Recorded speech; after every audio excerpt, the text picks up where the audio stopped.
Israel's president's cousin wants to set up a debate between Destiny and the president. President's cousin. I'm trying to set up a conversation between you guys. But before that can happen, they ended up in a debate where Destiny confronts him about the war. I think that right now you're seeing like what you think is the worst case scenario. That's like the 10th on the list of worst case. There are way, way, way worse things that could happen. I think that the absolute worst case scenario for Israel. And Netanyahu. You just need a leader to do it. And Netanyahu is not that leader. He manages to get through to him and his emotions. So maybe I'm speaking more of from an emotional place of fear. Okay, that's probably the most convincing thing you've said to me so far. Sure. But things get more contentious as the convo continues. I think it can. Well, I don't know. No, stop. Forget it. I'm not trying to say it can't be. I'm just saying that like that's it, like it's clearly a bad thing. What will the president cousin think as Destiny gets more and more confrontational? We can't decide our military actions depending on what we think the world will think of us. Not only can you, but Israel absolutely has historically. Of course you do. Will this convo jeopardize Destiny's debate with the president? Give me background, go. Yeah, president's cousin. I'm trying to set up a conversation between you guys. Oh, yeah, okay. And, update on that. I called his office. They seem pretty interested. They said they'll reach out to you. I'm going to push them, though, because I think it'll be a really interesting conversation. So I'll keep you updated on how that goes. Okay. As well as my uncle, who seems interested in talking to you as well. But yeah. Anyway, so yeah, I wanted to talk about the fact that how my views of the settlements have changed. I used to be really, really, I would say, probably the most left-wing person in my family. In regards to the settlements, I think, like, when the war broke out, I blamed the settlers and the fact that, we've been extending the settlements and all that as part of the reason why this war is happening in the first place. So as well as Netanyahu, but now I see them as a sort of necessity for our security.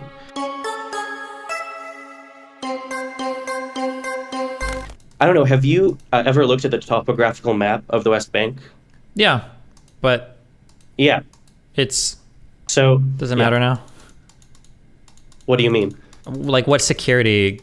What are we worried about from the West Bank? I guess.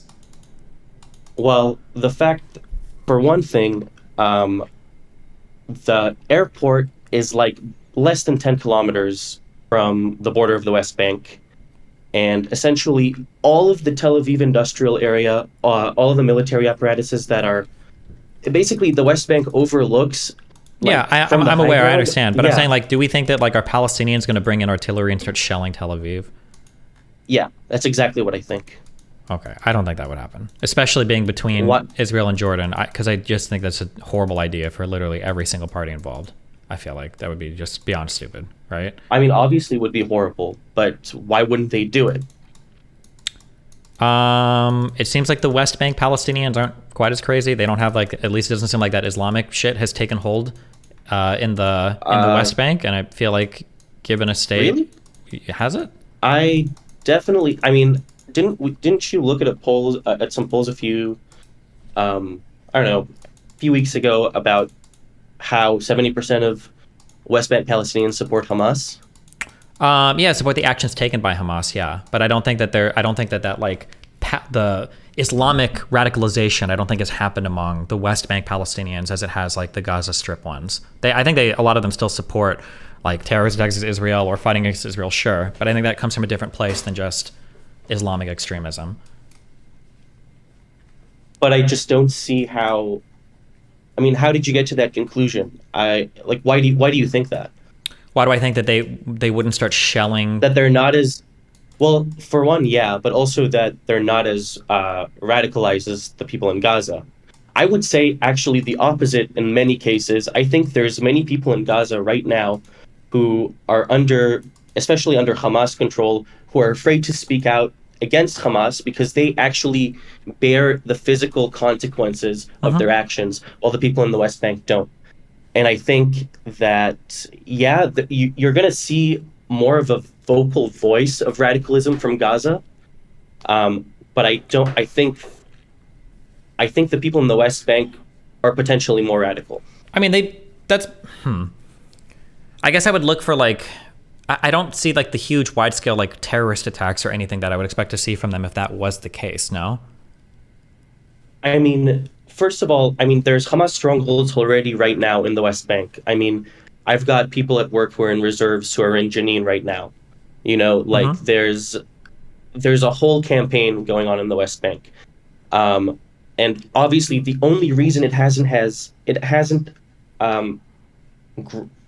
grown as much as in Gaza is because we have the settlements which allow us to basically kind of go in and go out surgically whenever we want. It gives us yeah, but I mean, if you penned any deal with the Palestinians in the West Bank, I'm sure there would be like a security agreement with this as well, right? That you can't be moving in artillery or massive ground stuff for some number of years or decades or whatever, right? I mean, what stops them from smuggling it in? Okay, let's say that I grant all of this. Okay, let's say that it is possible that there could be extremist things happening in the West Bank. Let's say that we just move past it and grant all of it. I still don't think it changes the idea that they should probably have a state there. Because what is the alternative? Infinite occupation? I think they should have a state. No. So I do think they should have a state there, and what I believe is necessary is more land swaps. And I think Israel should make concessions, both in the south and maybe some of the in the south of Gaza to extend it a little bit, as well as maybe we would have to give up access to the Dead Sea completely. And maybe that could be a land swap agreement that, you know, people in Israel won't like because people love the Dead Sea. A couple here. things. Yeah, so one, the Dead Sea is also, I think, a pretty mineral-rich place that gets mined, right? Doesn't Israel have, like, economic agreements penned with Jordan, I think, for harvesting resources and stuff out of the Dead Sea? I don't know how important that is to Israel's economy. I'm not sure. I don't know how. I think what Israel cares about the most is really the oil fields in the Mediterranean, in terms of mining and mining resources, or extracting resources. But I'm not sure. I'm not as well versed as on the economic weight and benefit of of the mining that happens in the Dead Sea. Maybe there are some land swaps that can happen closer to Tel Aviv that would make Israel feel better. But I mean, yeah, like you said, they'd have to trade in the Negev for it. I don't think. I mean, like if they can negotiate it, that's fine. I don't know what a final settlement would look like in terms of like two states. There needs to be like direction, and that there needs to be a push in that direction, basically. Yeah. Yeah, I understand. I definitely think there needs to be a Palestinian state. Yeah. I just think that right now the settlements are sort of like and again, I don't agree with the settlers. I think they're batshit crazy, and you know, a lot of them are, and there's a lot of settlements that I don't really see the military or strategic benefit of, except for maybe just sort of political appeasement or political pandering of some sort. I'm not exactly sure, but I think the danger, especially after what happened on October 7th, you know, if the Palestinians had a state in the West Bank, let's say 67 borders, and I see in the maybe near future of, I see like October 7th happening, but 10 times worse. And that scares me, especially because I live so close by. And so maybe I'm speaking more of from an emotional place of fear because I don't want to die.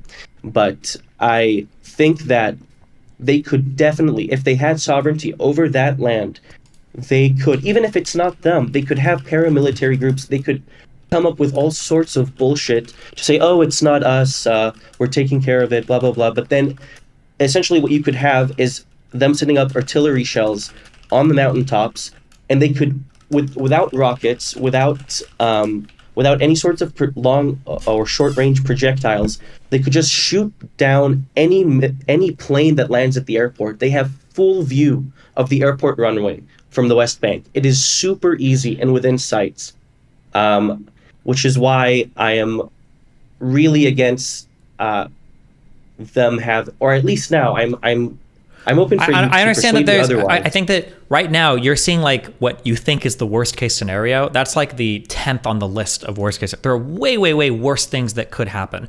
I think that the absolute worst case scenario for Israel would be if, through the continued occupation of the West Bank and the Gaza Strip, through the lack of a diplomatic settlement reaching any sort of finality, that surrounding Arab states, because the populations become so incensed and upset at the things going on, that another terrorist attack happens in Israel, that's a big one, that Israel no longer has the support of any Western nations because we're democracies and we can't support Israel if it looks like you guys are just fucking destroying Palestinians all day. It's not electorally popular. Biden's already expressed frustration in it. So it would be Israel losing all support from the West. It would be Israel losing all of the bilateral peace that they've managed to eke out with surrounding Arab states because of the continued occupation. And then it would be Israel standing alone, again, against a sea of Arab states that really don't enjoy what they're doing, and then everything just is completely That's the worst case scenario, and that's one path that that's one path that the status quo could send Israel down. So I think there has to be not this obsession with like, oh my God, what if Palestinians in the West Bank start shooting missiles at planes? Which, I mean, theoretically, Syria can already do this.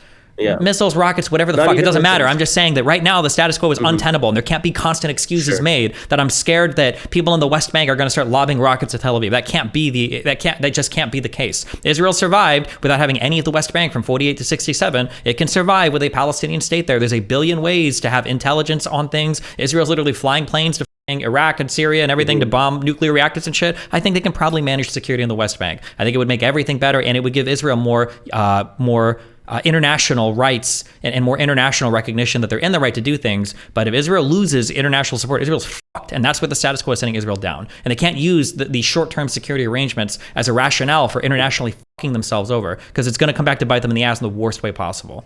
Like this current war that I think Israel's already justified in going on, this current war has already done that to some extent. A lot of the international legitimacy of Israel is hurting right now, right? The ICJ agreed to hear a case relating to fucking genocide, right? And if that case doesn't go really well, or if some shit starts happening, Israel is fucking itself over hardcore, right? If Biden loses the election and you get a more right-wing president, or if the U.S. Tolerance for these types of foreign affairs just continues to decrease because it's so unpopular, Israel's just in a really spot. There just can't be the stream of excuses. Like, I understand there's like some scary things, but I mean, like, that can't be, right? It just can't be. Yeah, the current arrangement is just not working. I get what you're saying, and honestly, you've managed to sway me a little bit just from that. I understand. And I guess the lands, I don't know, you've given me something to think about for sure. But so are you saying essentially that if we don't get, well, yeah, I don't know. You got me stumped there. I think you've got a really good point there. I think it was with, I think in the 70s with Menachem. Wait, where do you live? Are you in the U.S.? I'm in Yehud. I'm Israeli. I'm not American. Oh, okay. Your accent is very slight, or you don't even have one. I don't know. Okay, I wasn't sure. I didn't grow up in Israel. Sure. Have you heard of? I live here now. Have you heard of the saying like capsule theory or whatever? No. That basically, I think really starting with Begin, Israel's goal was we never have to negotiate with the Palestinians. We're just going to negotiate with all the surrounding states. And by doing that, we alleviate leverage that the Palestinians have against us because we've taken away basically support for them. So Egypt was a really big deal because Egypt hosted Fedayeen attacks and sponsored Palestinian terrorism against Israel for a long time. It finally happened with Jordan from 91 to 94. They tried it with Syria, it didn't really work. They got strong support in the West, and now we've gotten like the Abraham Accords. But like Israel has done everything it can to avoid negotiating directly with the Palestinians. And at some point, I think the problem is, here's what is actually happening, in my opinion, okay? Here's what's actually happened in the mind of the Jerusalem Israeli citizen is the Jerusalemites in Israel have convinced themselves that they can reach a final agreement with the Palestinians without giving up almost anything. And until that mindset changes, Israel is on a crash course with destruction. But I truly do believe that that's where the average mind is right now of the super pro-Zionists, like the far right, the average Likud voter, or the average like settlement, believer in Israel, and that has to change. Yeah. No. Yeah. I completely understand that. And I do think there obviously needs to be concessions, especially land concessions. It's just, I think, I wonder how you're gonna convey, because for that to happen, you're gonna have to have sort of a political consensus from the Israeli public to allow that to happen. No, I disagree. And, I think it feels that way sometimes, but I think what you really need is, I think you need a really strong revolutionary leader in Israel that's willing to take up the mantle of that and to make big sacrifices to do it. And it's hard, and there are political like things that you pay for that sometimes. But I mean, like, if Begin and Rabin could do it, there has to be some Israeli leader that's like, fuck it, I am going to make this my mission. I am going to embark on this and figure out like how to solve these issues, even if it's not politically popular right now. Because a lot of things won't be politically popular immediately. But I mean, Sure. if a deal is actually penned out, I think the public opinion can change. You just need a leader to do it. And Netanyahu is not that leader because he likes the status quo and he wants to expand No, of settlements course and he not. sees a greater Israel. Yeah. Yeah. So, but yeah, I don't know who that comes from, how that happens, but So, okay, so you think that but yeah, I don't know.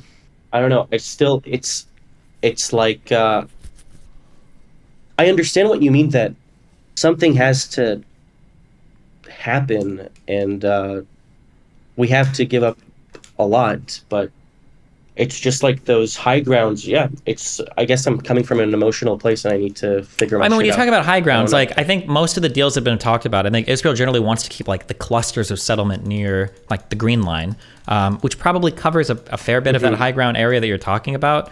But Yeah. again, and I know it sounds dismissive, right now the problem with the expansions and the settlements and No, it everything, doesn't. I don't think that these are security concerns at this point. I think they're territorial concerns.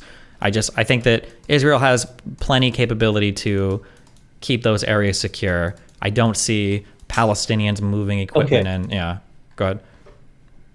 Okay, but what happens if, you have a Palestinian state and you have some sort of agreement and, they have this sovereignty, there's borders, and, they slowly over time, they militarize because they're a country and they want to defend themselves, right? Well, I 'Cause mean, you would every have country it has so the that right to they defend can't themselves. militarize, right?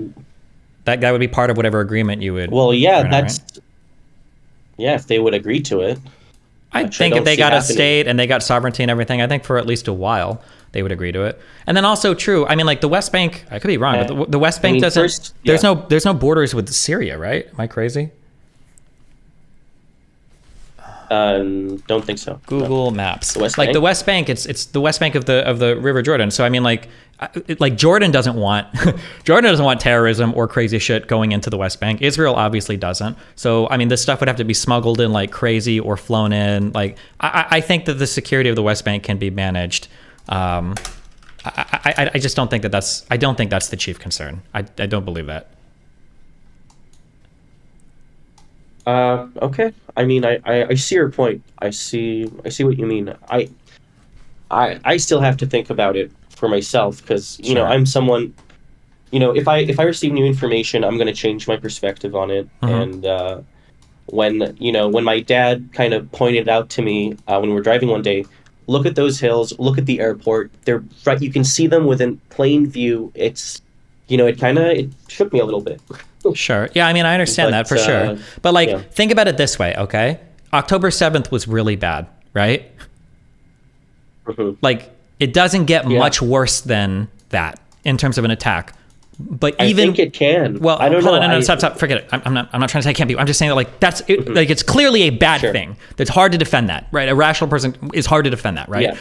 Despite that, internationally, do you think that Israel's image has improved or has decayed on the world stage?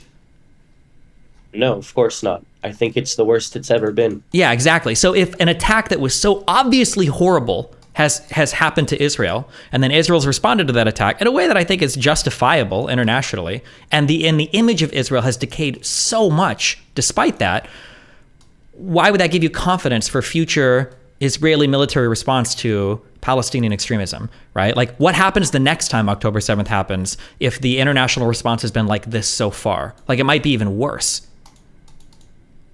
I mean, right, so but we can't decide our military actions depending on what we think the world will think of us. You not only You can know, you, it's but like that- Israel absolutely has historically. Of course you do. This has been the problem with your country being ran by the IDF. Is Israel used to engage in diplomacy. It was a really important part of the two-pronged strategy. Ben-Gurion knew how important it was to secure concessions from the United States, and that's why he obsessed over getting a Western ally. That's the whole reason why that Suez War happened. It's because Ben-Gurion saw himself as able to align himself with France and Britain to do a military op. And then later on, he switched to the Americans because he was obsessed with securing that alliance. Diplomacy has been a really important part of Israel securing itself. And ironically, it's been the part that the Palestinians have failed the most at. Arabs suck at diplomacy until Sadat.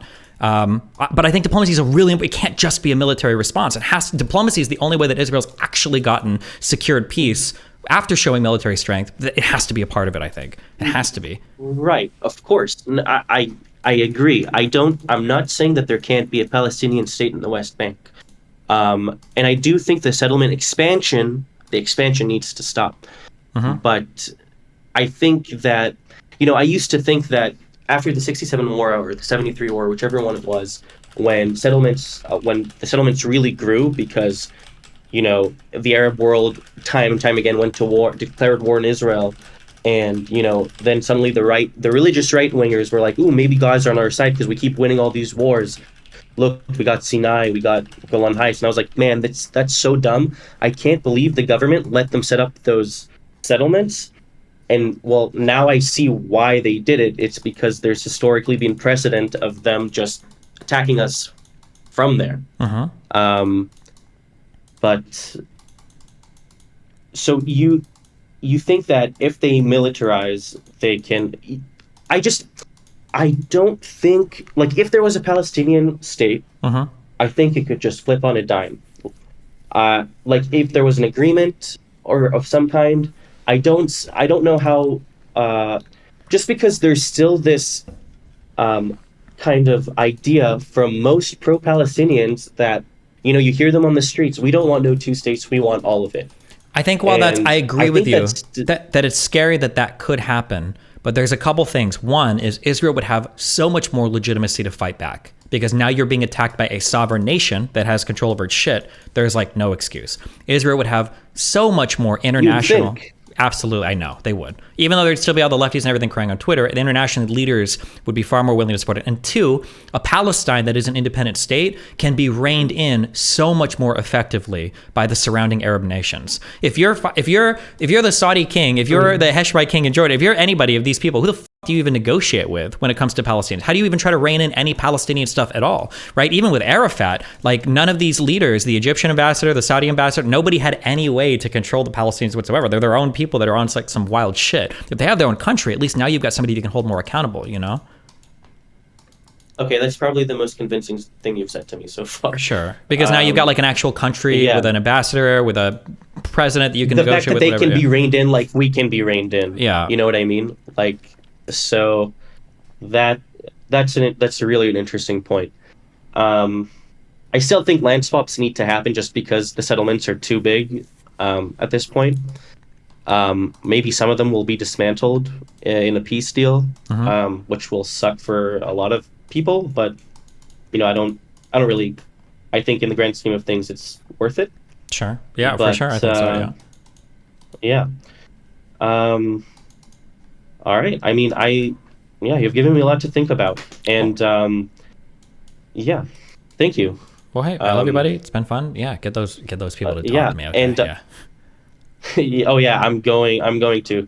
And you are interested in talking to my uncle Avishai, right? You said is he the president guy or was he the ex-politician guy that presented the ex-politician guy that's he was the first and only Minister of Minority Affairs. Oh yeah, that's right. Yeah, if he wants to, yeah, for sure, 100%. Yeah, he seems interested. I'm gonna keep pushing the publicist's office, and if that they seemed interested. Yeah, when I talked to them, yesterday, and the guy that I talked to knew you, and he was like, "Yeah, you guys are."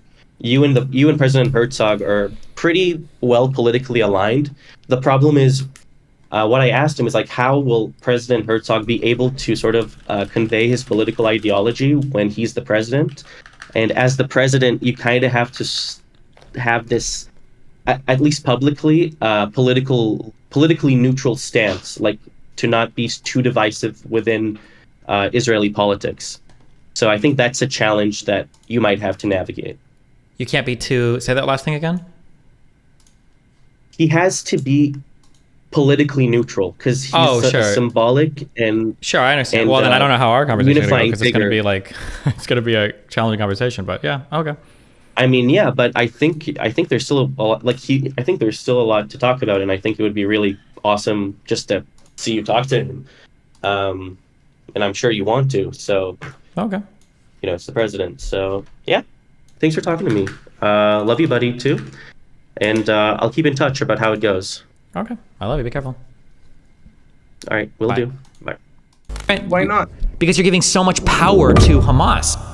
I have no idea how much she's read about this, but these two things are unbelievably true. Peace does have a price. It always has a price, and it's going to. But Israel has tricked itself into thinking it never has to pay a price for peace. At least with the Palestinians. So some people mention I'm comfortable, just wait till we get to surrendering land that is inevitably going to be part of a peace deal. Yeah. And it can't just be violence. Yeah, Israel has run out of tools. Yeah. The Western Wall was originally considered part of the mosque, became more popular with Jews with the rise of Zionism in the 19th century, but there was always some care for it amongst the local Jews. Yeah, but local Jews, there's like 10,000 Jews living there. Like, I just don't think people cared as much about all the religious shit until 67. Destiny is so dismissive of religious trauma. It was a total nuclear bomb on Jewish culture when the temple got lost. Yeah, bro, in like the year 70. Who cares? What was it? When did... Second temple destroyed Wikipedia. 70 CE. The Second Temple was destroyed by the Roman siege of Jerusalem.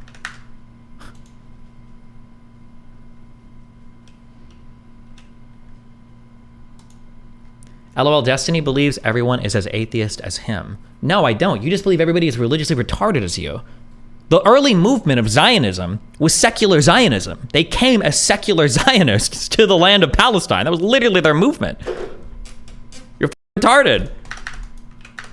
It was a labor movement. They were like almost like fucking commies, bro. They made their little kibbutzes and they worked the land and they had their little hose and they had their water and blah, blah, blah. Like, this was the Brianna Wu thread that started it all.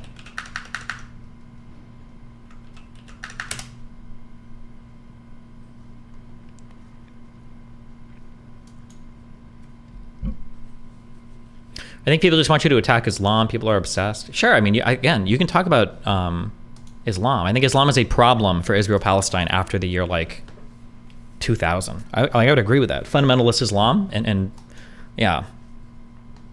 Do you not think that Islamic extremism motivates many of the actions of Hamas? To some extent, yeah, I think so. Yeah, for sure. That's what I'm saying. After, like, 2000, I think the Islamic extremism becomes a lot more relevant. I think for Hamas, it probably is a big driving force, yeah.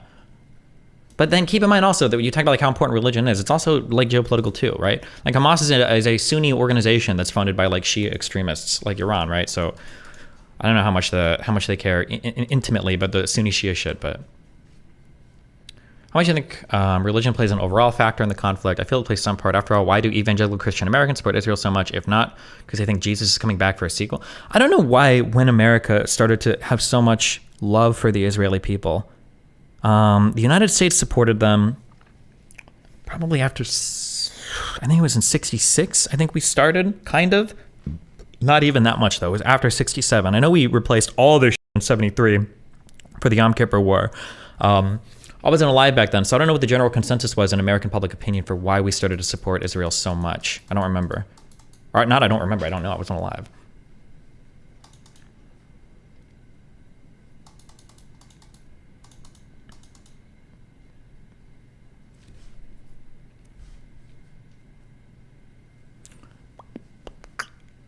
The Zionist movement was solely secular. One reason they chose Israel was the religious element and ancestral claim.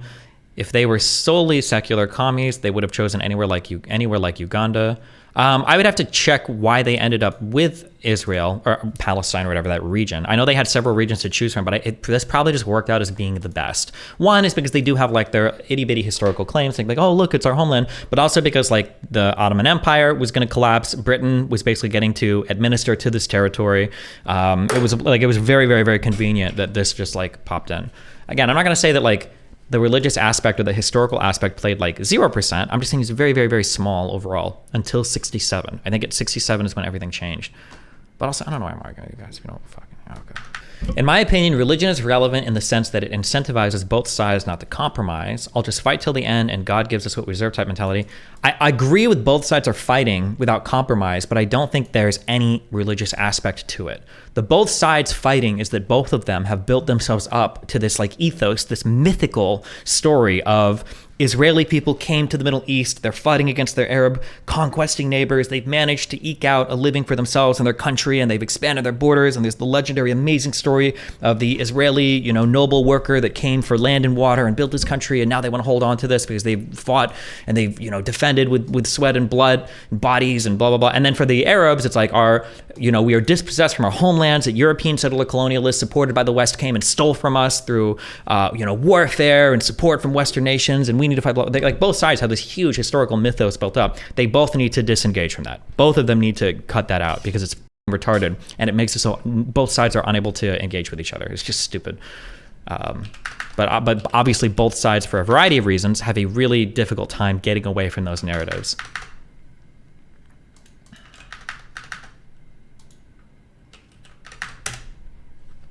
You have a fundamental misunderstanding of this if you think religion is not the driving factor for this. If you think religion is the driving factor for this, it's because you have no education on any of the background of any of this conflict. I'm so sorry. You've listened to either too much Sam Harris or you've seen too many Twitter threads. If you want to hop on to the Disagreements channel and argue with it, we can. I am very confident that I am more well-read on the history here than probably every single one of you in chat. So if you want to argue about it, you can, but no. Religion is absolutely a super minor part of all of this. It is absolutely an ethnic / nationalist / West versus Middle Eastern divide, way more than any fucking religious aspect. And we can go through all of this if you want. Feel free to hop into the Disagreements channel and I'll drag you up if you want to fight over it, but...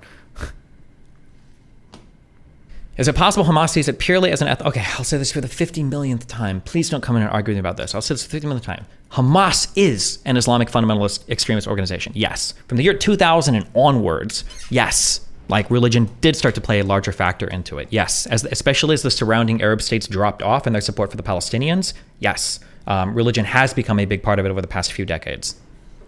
You say people don't care about Al-Aqsa. Sunni and Shia unite to free Al-Aqsa. How do you explain that under Destiny L? Do you think if Israel had captured Mecca, do you think that Egypt would be signing peace agreements with them? Do you think Jordan would be signing peace agreements with them? Do you think Bahrain and Saudi Arabia and all these other Arab countries would be looking to normalization? No, there would be massive wars in the Middle East to free these ancient Islamic sites. Nobody gives a f about Al-Aqsa. I'm sorry. If you're Arab, they probably tell you that you do, but you really don't. You don't give a f about it. That's why you're not driving your leaders to war. And that's why your leaders definitely don't give a f. That's why they're not going to war. That's why none of you guys talk about going to Al-Aqsa. You just want to go to Mecca and do your shit there. Okay? Stay mad. You said religion isn't important when it comes to the conflict. Yeah, historically, yeah. Okay, so if Hamas was Jewish and if Israel was Jewish, then I'll repeat that. I don't know why I say this 50 million times. The past few decades, I would say probably from the 2000s, maybe 95 or whatever onwards, religion has been a much bigger factor. Yes. Okay, so if in the 60s, let's say for example, if they were both Jewish, they wouldn't fight. You actually think that? If they were in the 60s, if they were both Jewish, they wouldn't fight. Who? Fucking Israel and the local Arabs. I don't know. Were they Palestinians back then? Did they call themselves the Palestinians? If they were both Jewish, they wouldn't fight? Yeah, you said religion doesn't matter. So if they're both Jewish, they wouldn't fight then, right?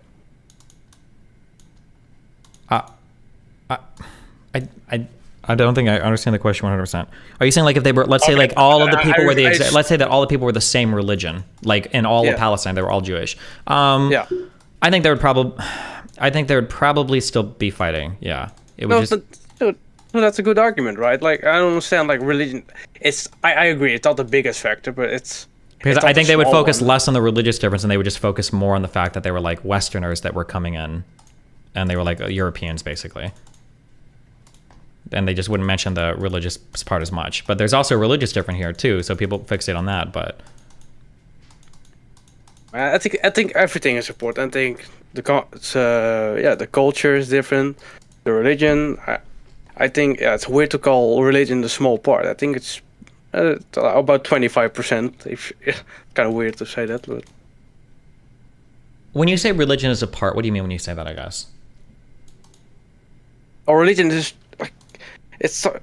You believe in your religion, so it's it's part of your identity. And if somebody has a different identity. Like it's very easy to candidate the war.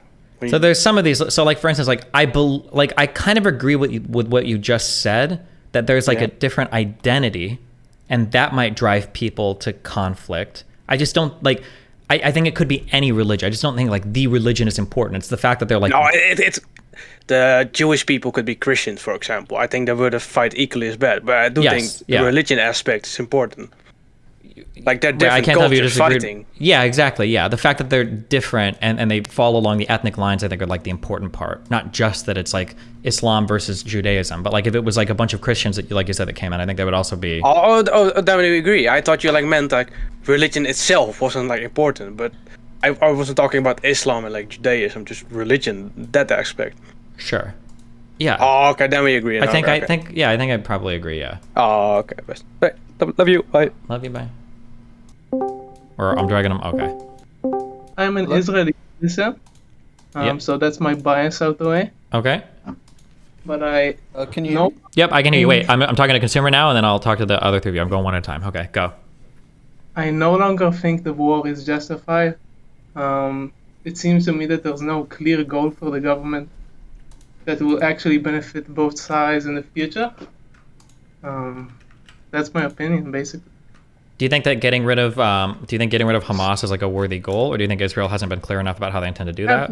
I do think that Hamas absolutely needs to be destroyed, but the way I see it, it's like weed cutting. So you have like a problematic organization that you're going to destroy and leave a political vacuum that will be replaced by another hostile political organization, probably.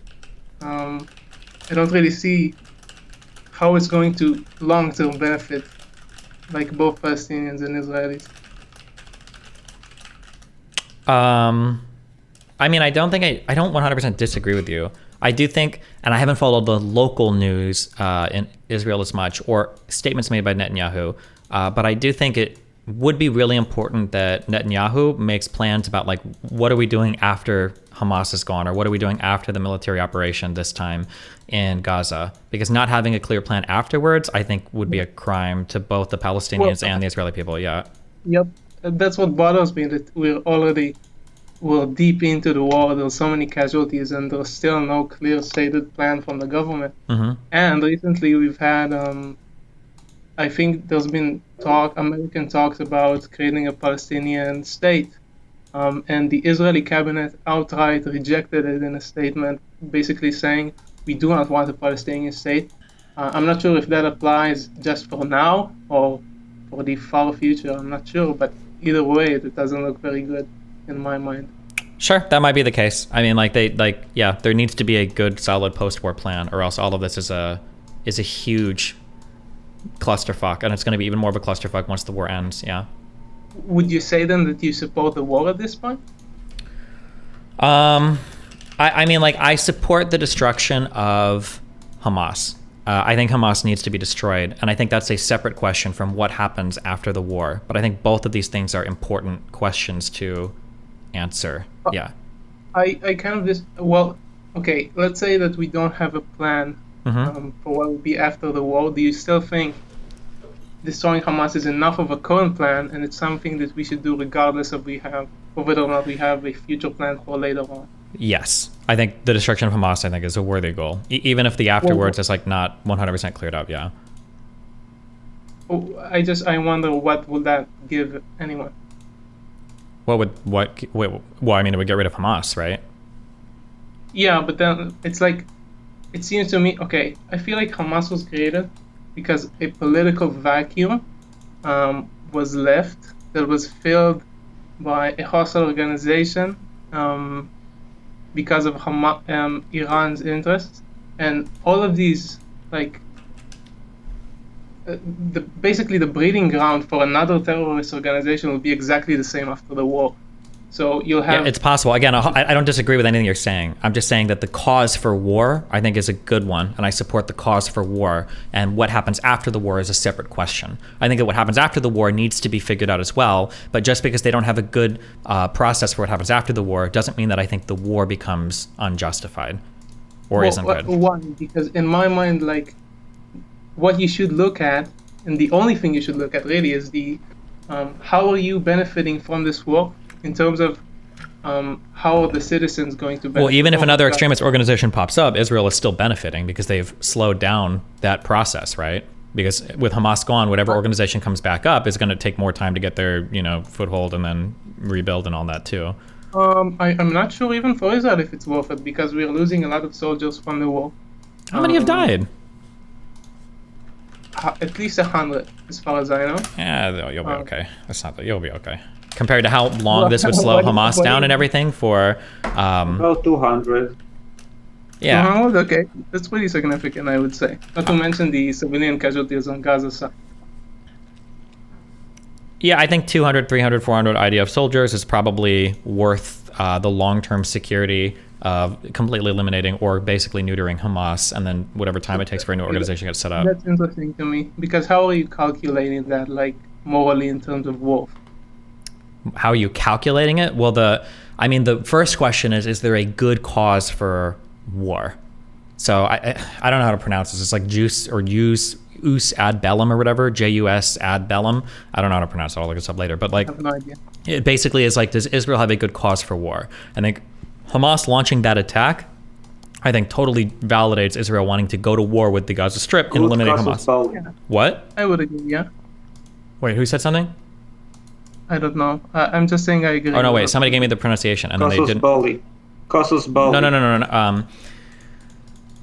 Casus belli is a cause for war, but there's a term under international law that dictates whether or not like the proportional response is okay. So like for instance, like somebody launching a rocket at you might be a casus belli for war, but the jus ad bellum or whatever, the jus ad bellum would be like, if somebody launches a rocket at me, do I have a right to invade the country and destroy the entire government? The answer would probably be no. That's not justified. That's the concept I'm getting at. So, but right now, Hamas has been continually launching rockets, did a huge terrorist attack, all of this. I think that Israel does have a moral right to go to war with the entire Hamas government and destroy all of it. Well, that's one part of it, though. So I 100% agree that they have a right to go to war. Yeah. I don't necessarily agree that what is currently going on in the war and the outcomes in terms of civilian casualties and future benefit are worth it. So it's like... Yeah, that might be the case, but they're just separate. They're fundamentally separate questions. Like, I think the war in Afghanistan, I think was good from the United States perspective. The occupation afterwards wasn't. But I wouldn't use the occupation afterwards to retroactively say that the war wasn't justified initially. But I do agree that there needs to be something that happens afterwards. I just wouldn't use the consequences to say that, like, well, the initial invasion or the current war is not good because you don't know what's going on. I'm not very interested in talking specifically about the initial invasion. What I'm generally saying is, as it seems to me, both Palestinians are losing lives, both Israelis are losing lives, and at an unprecedented rate as well. And I think that continuing this war only gets that, like more loss of life. Sure, Hamas is being destroyed. Whether or not they're destroyed or not, I don't think affects... Yeah, but I mean, Israelis also suffered an unprecedented loss of life on October 7th, right? Yeah. So what if you do nothing and then another one of those attacks happens in a year or two? So, okay, we've done way more than nothing at this point. Yeah.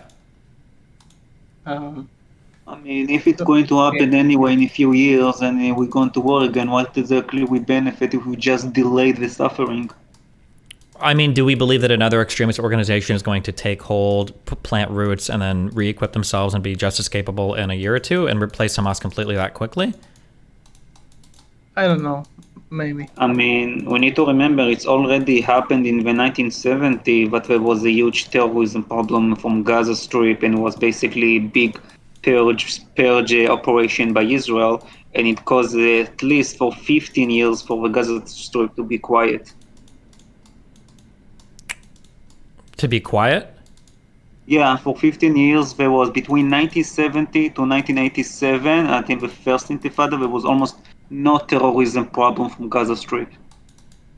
Is that true? I feel like that's not true if I looked it up, but... Okay. Yeah, it's true. I can give you a link about, even I read books about Israeli generals who served back then, like between 1963 and 1971, about 50 Israelis were killed by terrorism from the Gaza Strip. Mm-hmm. In the decades and a half after that, only 5. Did the PLO just have no activity whatsoever in the Gaza Strip? Or They they just basically they kicked them out of the Gaza Strip after 1971. They just kicked them out completely. Interesting. Do you see the Destiny's room? Like if you click this, whatever you're referencing there, can you just link it in this chat room and then I can click that and read about that later? Sure, I can. Wait, I can think DM'd you maybe. I DM you for Twitter because I'm not sure. I don't know. My DMs are so hard to fucking go through. If you just link it in this room, it puts it right there, and I can just click it later. Okay, consumer sandwich. Do you have anything else you wanted, or? Yeah, okay. I'm just trying to hone down my argument. It's like, okay, do you think the amount?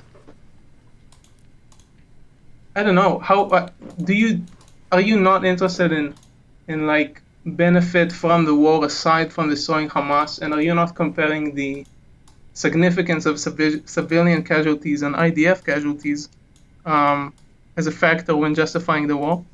Not much, no. Why is that? So in international law, it's broken down into two concepts, the jus ad bellum and the jus in bello. So whether or not you've got a cause for war is fundamentally different than the conduct in the war. You would never look at like in the war, this many people died, therefore the justification for going to war is non-existent. That's just not how we do that. Those types of calculations, I'm sure that's written somewhere. I'm not very interested in what the law says. I'm only interested in the moral concern and whether or not there's actual benefit. I think the moral concern, matches the legal one, because the legal one tries to balance the concerns between why countries or nations ought to go to war or why they go to war and what the expectation afterwards can be. The idea that you can have somebody be an infinite belligerent to you and do things, but you can never go to war with them because there might be a lot of deaths, I think encourages asymmetrical warfare where one side can always hold the amount of civilian deaths over you and makes it impossible for sovereign nations to respond. I agree with you. That's not my argument. Like, I'm not saying that Israel should have not gone to war. Well, what are you saying? Okay, then what is the alternative? What are you saying Israel should have done? I think, I'm not sure, but at this point, the point I'm trying to make is that I think Israel needs to stop the war at this point. I don't see how it's going to continue benefit both sides. Well, do you think there's a benefit in destroying Hamas more? Sorry, come again? Is there a benefit in destroying Hamas more? That's on the Israeli side, because that's the overall war aim, is destroying Hamas, right? I think there's a benefit in destroying Hamas. I don't think it's worth the casualties on both sides. But if we're going to be another casualties in the future, what exactly we gain? We just delayed the suffering, not exactly solve it. Well, I think even delaying the suffering is a significant goal to an extent. The problem is there's absolutely no certainty about any of that. It's like people are dying on both sides, and there's no clear benefit in terms of preservation of life in the future, which is what I'm concerned with. I mean, already now there was down between 90% less rocket launch to it toward Israel than ever been before. Sure, at the cost of many soldiers dying.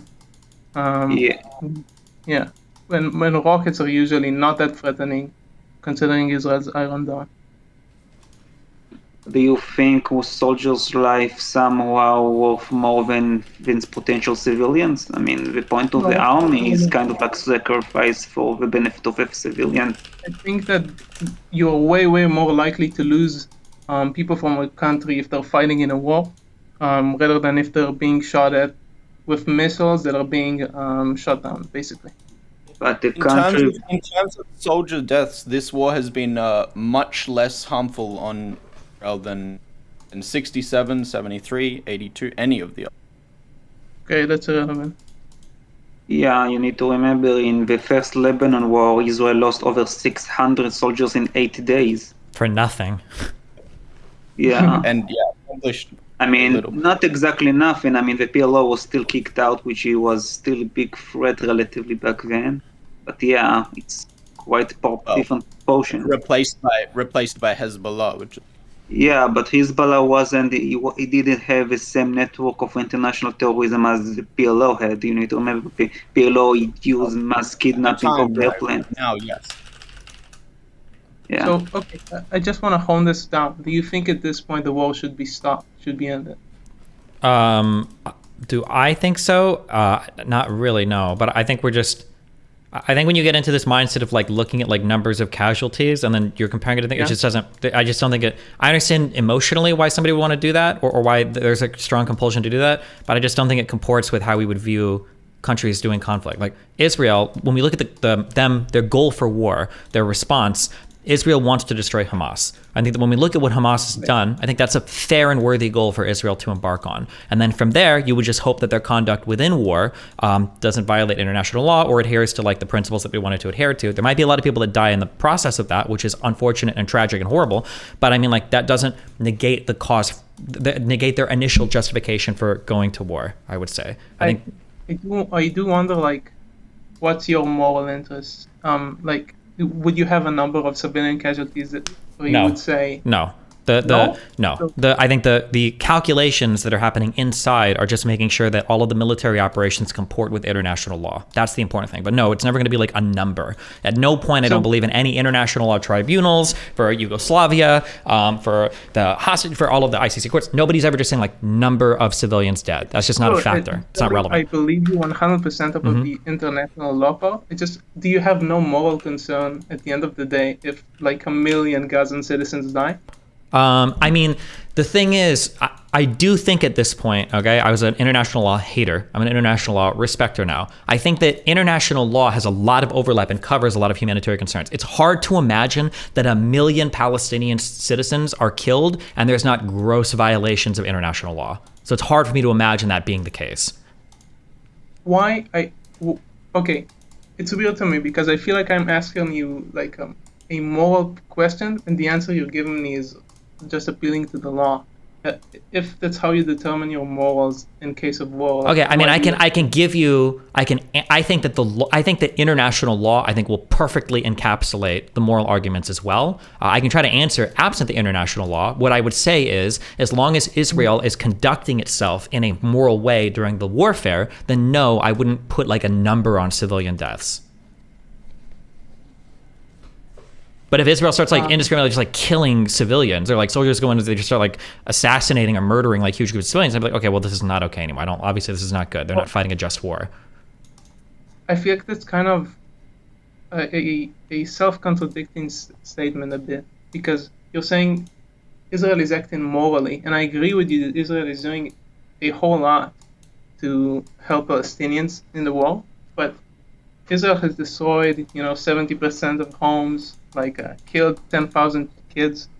None of these things matter or are relevant, and they're not even that true. 70% of homes is not true. And how many people, number of people killed is not relevant. What is relevant is if they're killing them in unethical or immoral ways. The reality is, and it sucks, but people die in war. People die in war. Civilians die in war. And the reason how military should conduct themselves is hopefully to avoid civilian deaths, but you can't use the civilian deaths that Hamas is benefiting from to say that Israel ought to stop the war. We should say Hamas ought to protect their citizens better more, but they're not. But I mean, because why not?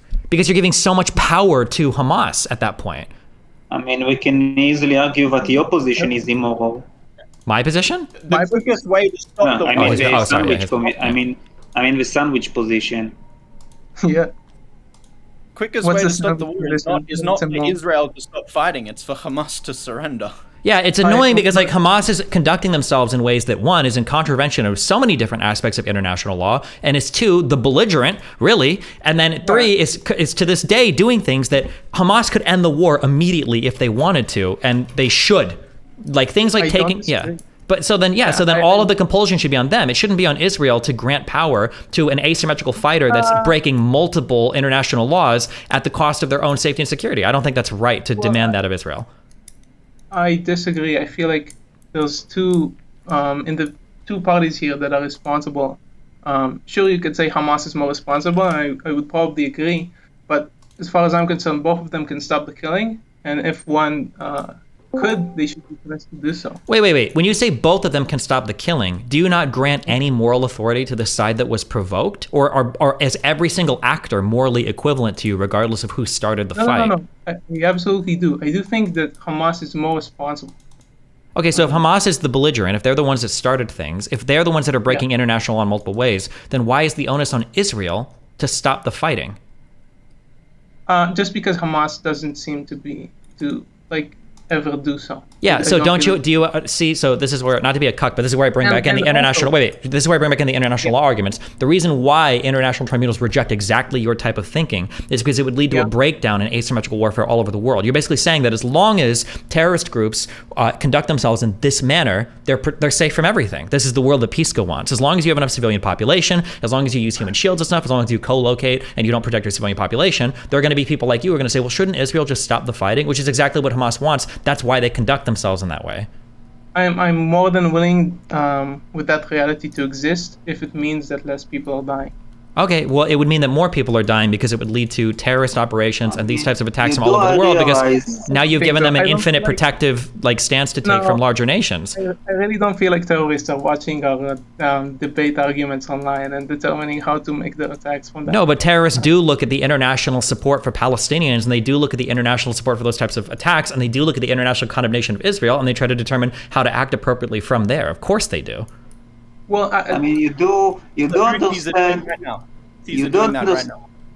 You don't understand that the leader of Hezbollah used the term a cyber web to describe Israel's society, right? He's basically saying that Israel's society will get too sensitive for civilian and military losses, so it will give up, and this is how we're going to defeat Israel.